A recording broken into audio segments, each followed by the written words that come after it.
ब्रह्मा च सर्वश्च जगतः कारणम परम। सुनो भाई, हम में, ब्रह्मा में और शिव में कभी कोई भेद मत करना। हम देखने में भिन्न भिन्न प्रतीत होते हैं, परंतु वस्तुतः अभिन्न तत्व हैं। चाहे थल सेना हो, चाहे जल सेना हो, चाहे वायु सेना हो, सेना अलग अलग हैं पर हैं तो एक ही राष्ट्र की।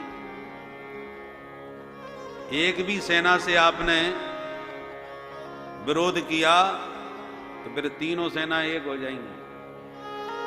एक के विरोध होने पर तीनों का आप विरोध कर रहे हैं। इसलिए भगवान कहते हैं शिव जी तो सदा मेरे हृदय में विराजते हैं, और शिव जी के हृदय में हरि विराजते हैं। शिवस्य हृदयम विष्णो, विष्णोश्च हृदयम शिवः, ईसदप्यंतरम कृत्वा रौरवम नरकम व्रजेत्। इनमें यदि भेद बुद्धि रखोगे, किसी एक का अपमान करोगे, शिवद्रोही मम दास कहावा, शिवद्रोही मम दास कहावा। सो नर मोहि सपने नहीं भावा, सो नर मोहि सपने हो नहीं भावा। सो नर मोहि सपने नहीं भावा, सो नर मोहि सपने हो नहीं भावा। शिवद्रोही मम दास कहावा, शिवद्रोही मम दास कहावा। मम दास कहावा। मम दास कहावा। जो मेरे दास बनते हैं और वो शिवजी से द्रोह करें, मुझे स्वप्न में भी वो पसंद नहीं है। जब माता पार्वती जी के रूप में सती ने प्रकट होकर के तप किया तो महादेव से सिफारिश करने भगवान पधारे कि पार्वती जी बहुत तप कर रही हैं, उन पर कृपा करो महादेव। मैं आपसे हाथ जोड़ के विनती कर रहा हूं। भगवान देखो कितने ऋणिया बने, क्योंकि सती जी ने जब शरीर त्यागा तो भगवान नारायण का ध्यान करते हुए कि हे श्री हरि, मुझे ऐसा आशीर्वाद दो कि हर जन्म में भोलेनाथ ही मेरे पति बने।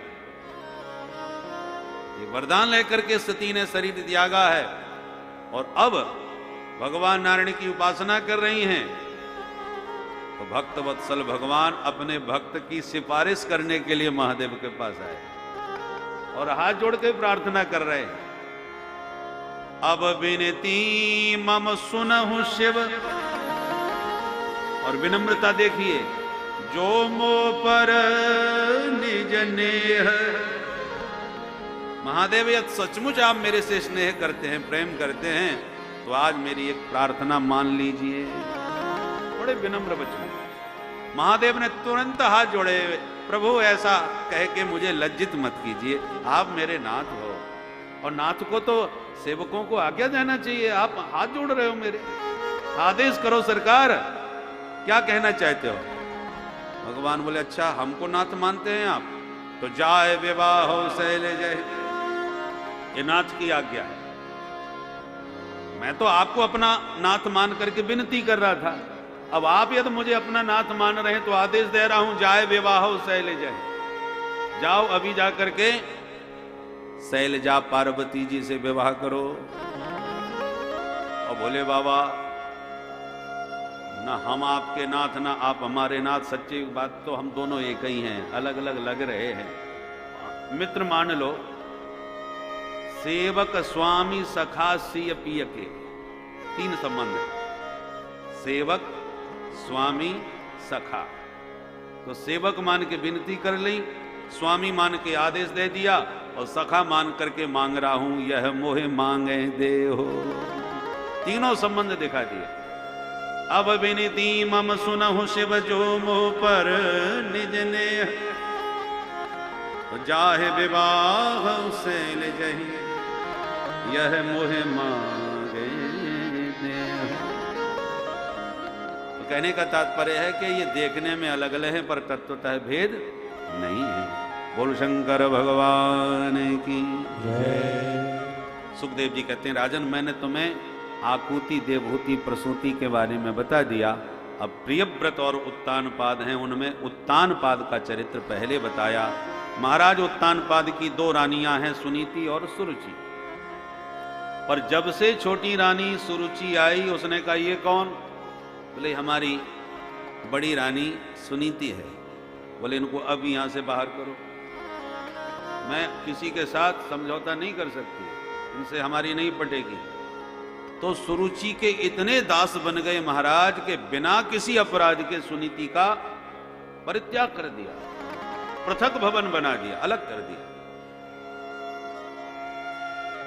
जाए उत्तानपादस्य सुनीति सुरुचिस्तयो सुरुचि प्रेयसी पत्न्युर नेतरायच्छुतो ध्रुव। दोनों महारानियों के पुत्र है, बड़ी रानी का बेटा ध्रुव, छोटी रानी का उत्तम। परंतु ध्रुव ने कई बार अपनी मां से पूछा, मां सभी के पिता अपने पुत्रों को गोद में लेके खिलाते हैं, हमारे पिताजी हमें लेने आज तक नहीं आए, हमने दर्शन तक नहीं किए, वो कहां हैं? मां बार बार इस प्रश्नों के जवाब में बात काट देती, इधर की उधर बात करने लग जाती। ध्रुव जी को कभी समाधान अपने प्रश्न का नहीं मिल सका। एक दिन मित्रों से रहा नहीं गया और कह दिया, मित्रों से भी ये बात कही कि तुम बड़े भाग्यशाली हो मित्रों, जो पिता के साथ घूमते हो, हमको तो आज तक यही पता नहीं कि हमारे पिताजी कहाँ हैं। तो मित्रों से भी नहीं रहा गया, भैया तुम्हारे पिता को कौन नहीं जानता, हम सब जानते हैं, तुम जानते हो कहाँ रहते हैं, अरे चलो हम तुम्हें ही मिला देते हैं। मित्रों में चर्चा चली और मिलने चले गए। देखो वो बैठे हैं सिंहासन पर, तुम्हारे पिता, ये हमारे पिताजी हैं। दौड़ करके दंडवत किया और साष्टांग दंडवत करते हुए अपना परिचय जब ध्रुव जी ने दिया, उत्तानपाद की दृष्टि पड़ी। अभी तक सुरुचि के पुत्र उत्तम को ही गोदी में खिलाया करते थे और सुरुचि के पुत्र में सुरुचि के संस्कार भरे हो गए थे, उद्दंड उच्छृंखल प्रकृति का था। परंतु आज पहली बार इतने विनम्र बालक का दर्शन हुआ और जब ये पता चला कि मेरा ही है, तो अपना बेटा तो कैसा भी हो तो भी प्यारा लगता है, और संस्कारवान हो तो फिर तो कहना ही क्या है। पिता का वात्सल्य उमड़ पड़ा, तुरंत ध्रुव को उठा के गोदी में बैठा के अद्भुत वात्सल्य बरसाने लगे। सुरुचि से देखकर बर्दाश्त नहीं हुआ, तुरंत आई ध्रुव जी का हाथ पकड़ के उतार दिया, नीचे हटो। न वत्सन प्रतेर्धिष्ण्यं भवानारोढमर्हति न गृहीतो मया यत्वं कुक्षावपि नृपात्मजः। होगा तू राजा का बेटा, पर मेरी कुक्षी से तेरा जन्म नहीं हुआ है, इसलिए इस सिंहासन पर बैठने का दोबारा साहस मत करना।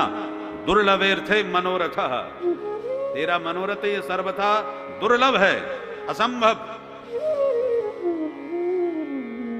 अन्य स्त्री गर्भ संभ्रतम, एक अन्य अभागिनी स्त्री से जन्म लेकर के इतने उच्च मनोरथ करने लगा, सिंहासन पर जाके बैठ गया महाराज की गोद में।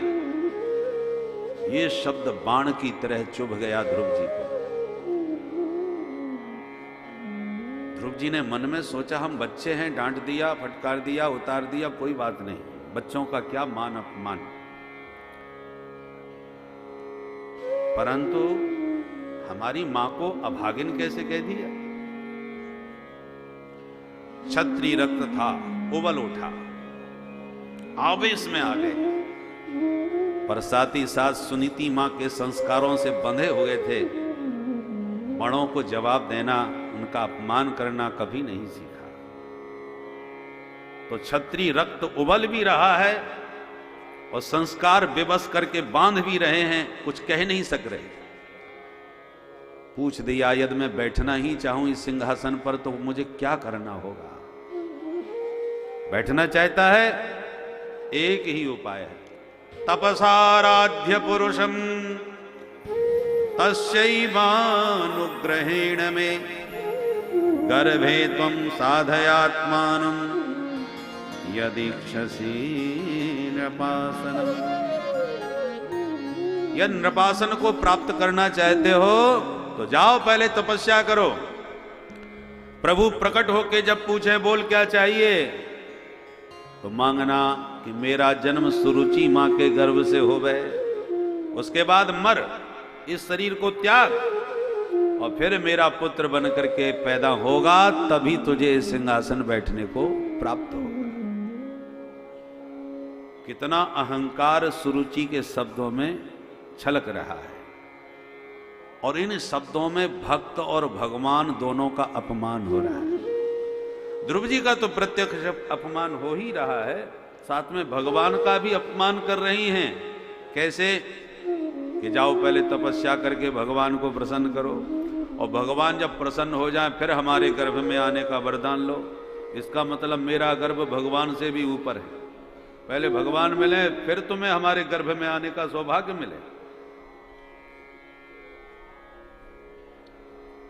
ध्रुव जी से जवाब तो नहीं देते बना, परंतु इतना अपमान का अनुभव हुआ कि रोते रोते घर को चल पड़े। क्रोध में फुसकारें, श्वास इतनी तेज हो रही है जैसे घायल सर्प फुसकारता है। मां तो सपत्न्या सदुरुक्ति विद्ध स्वसन रुषा दंड तो यथा अहि। सर्प को लाठी मार दी हो जैसे किसी ने।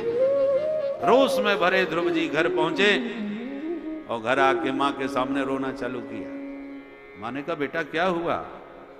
तो साथियों ने पूरी कहानी सुनी।